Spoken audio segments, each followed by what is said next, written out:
जय हिंद दोस्तों, स्वागत है आपका हमारे YouTube चैनल में।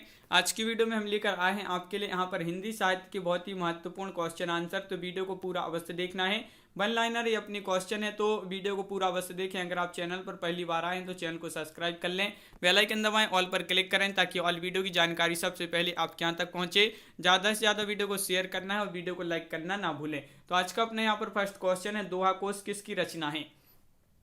तो दोहा कोश जो रचना है किसकी है? सरहपा आपका यहाँ पर सही आंसर है। मैथिल कोकिल कहे जाते हैं, तो मैथिल कोकिल किसे कहा जाता है? ये क्वेश्चन कई बार एग्जाम में पूछा जा चुका क्वेश्चन है। तो मैथिल कोकिल जो कहा जाता है वह विद्यापति को कहा जाता है। किसको? विद्यापति आपका यहाँ पर सही आंसर है। रणमल्ल छंद की रचना की है, तो इस छंद की रचना किसने की है ये आपके लिए यहाँ पर बताना है। तो चार विकल्प आपके यहाँ पर दिए गए हैं, क्या होगा? सॉरी, यहाँ पर विकल्प नहीं दिए गए हैं। तो श्रीधर आपका यहाँ पर राइट आंसर। वन लाइनर ये अपनी क्वेश्चन है। अगला क्वेश्चन क्या पूछा गया है? तो आलाखंड नाम से कौन सी रचना प्रसिद्ध है? ये आपके लिए यहाँ पर बताना है। आलाखंड नाम से जो रचना प्रसिद्ध है वह कौन सी है? तो आपका यहाँ पर सही आंसर है परमाल रासु। परमाल रासु आपका सही आंसर है। क्वेश्चन नंबर 55 पूछा गया है, पद्मावती समय किस रचना का खंड है? तो वह रचना बताना है कौन सी वह रचना है जिसका एक खंड है। तो आपका राइट आंसर होगा पृथ्वीराज रासु आपका सही आंसर है। राजमती और बीसल देव की कथा किस ग्रंथ में है? तो ये जो है बीसल देव रासु ग्रंथ में इन जो है कथा है। क्वेश्चन नंबर आपका यहाँ पर 57 पूछा है, वर्ण रत्नाकर ग्रंथ की रचयिता कौन है? तो वर्ण रत्नाकर ग्रंथ के जो रचनाकार हैं वह कौन है? ज्योतिश्वर आपका यहाँ पर सही आंसर है। क्वेश्चन नंबर 58 आपसे यहाँ पर पूछा गया है कि नाथ संप्रदाय की रचयिता कौन है? तो नाथ संप्रदाय जो है इसकी रचयिता कौन है? तो हजारी प्रसाद द्विवेदी आपका यहाँ पर सही आंसर है। शिलांकित चंपू गेय काव्य रचना है।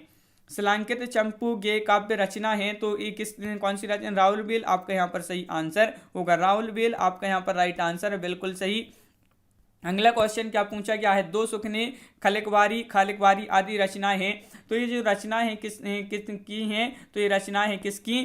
अमीर खुसरो आपका सही आंसर है। प्राण संकली, शब्दी और नरवैबोध, आत्मबोध और पंचमात्रा रचनाएं हैं, तो ये रचनाएं किसकी हैं? गोरखनाथ की। किसकी? गोरखनाथ आपका यहाँ पर सही आंसर है, बिल्कुल सही। Gorakhnath right answer. गोरखनाथ की रचना को गोरखवाणी नाम से संपादित क्या है? किसने किया है? तो क्वेश्चन नंबर 62 का राइट आंसर यहाँ पर बताना है। महत्वपूर्ण क्वेश्चन पूछा गया है और वीडियो को लाइक अवश्य करते जाएं सभी लोग। और पीताम्बर दत्त बड़थवाल आपका सही आंसर है। गोरखवाणी नाम से संपादित क्या है? गोरखनाथ की रचनाओं को किसने? पीताम्बर दत्त बड़थवाल ने। क्वेश्चन नंबर 63 क्या पूछा गया है? क्वेश्चन नंबर 63 आपसे यहाँ पर पूछा गया, पुस्तक जल्लड़ हत्त दे चली गज्जन नृज काज नप काज होगा और पंक्ति है, तो ये पंक्ति किसकी है? तो ये पंक्ति है किसकी? जलहर आपका यहाँ पर सही आंसर है, बिल्कुल सही। अगला क्वेश्चन क्या पूछा गया है? क्वेश्चन नंबर 64 आपसे यहाँ पर पूछा गया है कि चंद हिंदी के प्रथम महाकवि माने जाते हैं और इनका पृथ्वीराज रासु हिंदी का प्रथम महाकाव्य है। कथन के लेखक हैं, तो इस कथन के जो लेखक हैं वह कौन है? तो शुक्ल आपका यहाँ पर सही आंसर है। शुक्ल आपका राइट आंसर है, बिल्कुल सही। वह इसके लेखक हैं। पृथ्वीराज रासु को डॉक्टर श्याम सुंदर दास, मोहनलाल विष्णुलाल पांड्या और मिश्र बंधु एवं कर्नल टॉड मानते हैं। तो पृथ्वीराज रासु को क्या मानते हैं? इसको मानते हैं ये लोग, सभी लोग क्या मानते हैं? प्रमाणिक आपका यहाँ पर राइट आंसर होगा। हजारी प्रसाद द्विवेदी, मुनिजन विजय और सुनीति चटर्जी आदि पृथ्वीराज रासु को क्या मानते हैं? तो ये जो है पृथ्वीराज रासु को क्या मानते हैं ये आपके लिए बताना है। तो आपका सही आंसर है अर्ध प्रमाणिक। क्या मानते हैं? अर्ध प्रमाणिक आपका यहाँ पर सही आंसर है। पृथ्वीराज रासु में कितने सर्ग या समय है? देखिए, इसी को सर्ग कहा जाता है और इसी को समय भी कहा जाता है। तो इसमें कितने हैं ये आपके लिए बताना है। तो आपका यहाँ पर राइट आंसर है 69 आपका सही आंसर है। बज्जे घोर निशान रान चौहान चहुदिसी पंक्ति है किसकी पंक्ति है? चंदबरदाई। किसकी पंक्ति है? चंदबरदाई आपका यहाँ पर सही आंसर है, बिल्कुल सही। संदेश रासक किस प्रकार का काव्य है? संदेश रासक किस प्रकार का काव्य है? तो क्वेश्चन नंबर 69 का जो सही आंसर होगा आपका वह होगा खंड काव्य आपका यहाँ पर सही आंसर है, बिल्कुल सही। खंड काव्य जिन्होंने बताया उनका सही आंसर। पृथ्वीराज रासु को पूरा क्या था? तो पृथ्वीराज रासो को जो पूरा किया था वह किसने किया था? तो आपका यहाँ पर सही आंसर है जलहड़। जलहड़ आपका यहाँ पर सही आंसर है, बिल्कुल सही। क्वेश्चन नंबर आपका 71 यहाँ पर पूछा गया है, पर परमात्म प्रकाश योग सागर किसकी रचना है? ये दो रचना है, महत्वपूर्ण दो रचना है ये आपकी। और जो इंदु आपका यहाँ पर सही आंसर है, किसकी रचना है? ये जो इंदु आपका राइट आंसर होगा। क्वेश्चन नंबर 72 पूछा गया है कि पहाड़ दोहा की रचयिता कौन है? तो क्वेश्चन नंबर 72 का जो सही आंसर है आपका वह है, क्या है राइट आंसर? पहाड़ दोहा के जो रचनाकार हैं मुनि राम से हैं। मुनि राम से हैं आपका सही आंसर। सरहपाद और सरोज भद्र, राहुल भद्र आदि नामों से कौन जाना जाता है? ये क्वेश्चन तो बहुत ही महत्वपूर्ण है। आदि नामों से ये जो है 3 नाम यहाँ पर दिए गए हैं, इन नामों से जो जाने जाते हैं वह कौन जाने जाते हैं? सरहपा। सरहपा याद रखिए, सरहपा आपका यहाँ पर सही आंसर है, बिल्कुल सही। सरहपा आपका राइट आंसर होगा। अगला क्वेश्चन क्या पूछा गया है कि अक्षर द्विकोप देश डोम्बी गीतिका या योगचार किसकी रचनाएं हैं? तो ये जो रचनाएं हैं ये रचनाएं किसकी हैं? तो डोम्बिपा आपका यहाँ पर सही आंसर है। डोम्बिपा राइट आंसर है, बिल्कुल सही। अगला क्वेश्चन है श्राविकाचार्य व दब्बे सहाव प्रयास लघु नय चक्र और दर्शनसार ग्रंथ हैं। ये जो सभी ग्रंथ आपके लिए बताने किसके हैं? तो ये सभी ग्रंथ हैं देवसेन की। किसके हैं? देवसेन आपका यहाँ पर सही आंसर है। भरतेश्वर बाहुबली रासखंड काव्य ग्रंथ लिखा है, तो किसने लिखा है ये आपके लिए यहाँ पर बताना है।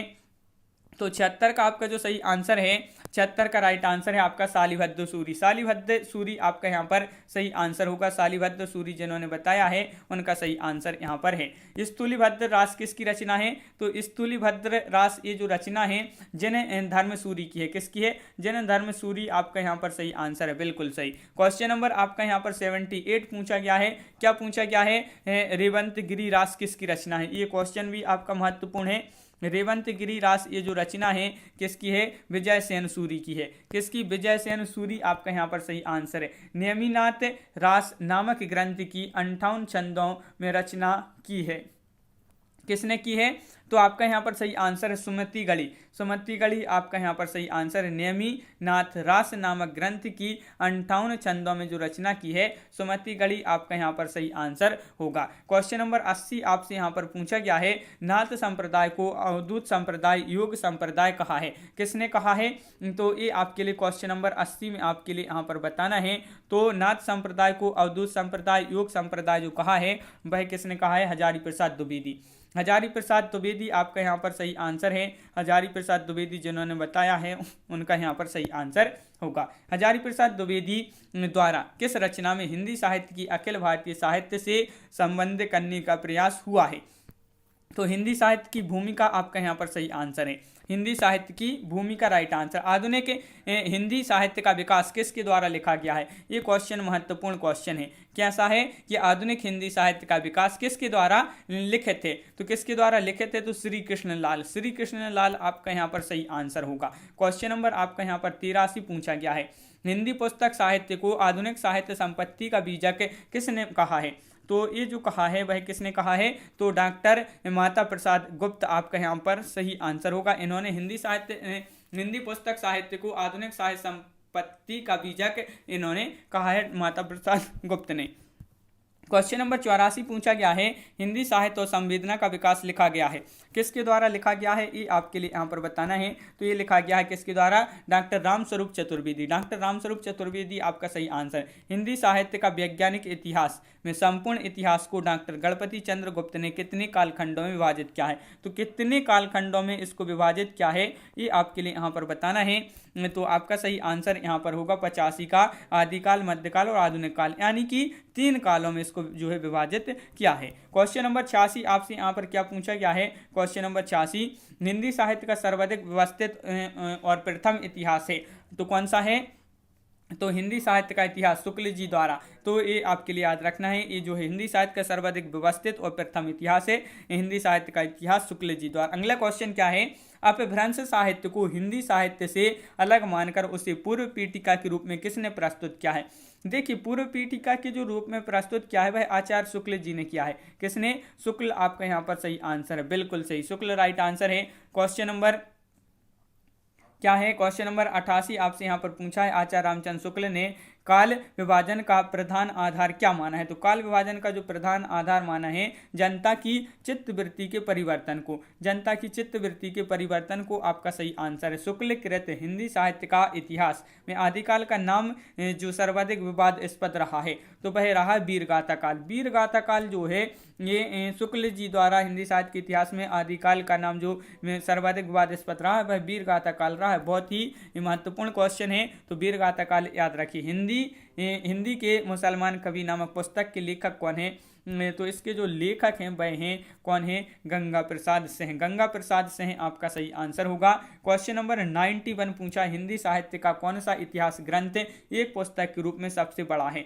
पुस्तक के रूप में बताना है तो पुस्तक के रूप में जो सबसे बड़ा है वह कौन सा है? हिंदी साहित्य का इतिहास रमाशंकर शुक्ल रसाल द्वारा। राजस्थानी साहित्य की रूपरेखा के लेखक कौन है? तो इसके लेखक बताना है। राजस्थानी साहित्य की रूपरेखा के जो लेखक हैं मोतीलाल मेनारिया आपका यहाँ पर सही आंसर होगा। हिंदी साहित्य इतिहास में दोहरे नामकरण की प्रवृत्ति का आरंभ किसने किया है? ये क्वेश्चन भी आपका महत्वपूर्ण है। दोहरे नामकरण की जो प्रवृत्ति का आरंभ क्या है वह किसने किया है? आचार्य शुक्ल आपका यहाँ पर सही आंसर होगा। बहुत बढ़िया। क्वेश्चन नंबर 94 पूछा गया है आपसे यहाँ पर कि हजारी प्रसाद द्विवेदी का कौन सा ग्रंथ एक व्याख्यान ग्रंथ है? एक व्याख्यान ग्रंथ है तो वह है हिंदी साहित्य का आदिकाल। हिंदी साहित्य का आदिकाल आपका यहाँ पर सही आंसर है, बिल्कुल सही। अपभ्रंश को पुरानी हिंदी माना, अपभ्रंश को जो पुरानी हिंदी माना है ये किसने माना है? तो आपका यहाँ पर सही आंसर है चंद्रधर शर्मा गुलेरी, राइट आंसर होगा। आचार्य शुक्ल ने आदिकाल के कितने ग्रंथों को प्रमाणिक माना है? आदिकाल की बताना है तो क्वेश्चन नंबर 96 का जो सही आंसर है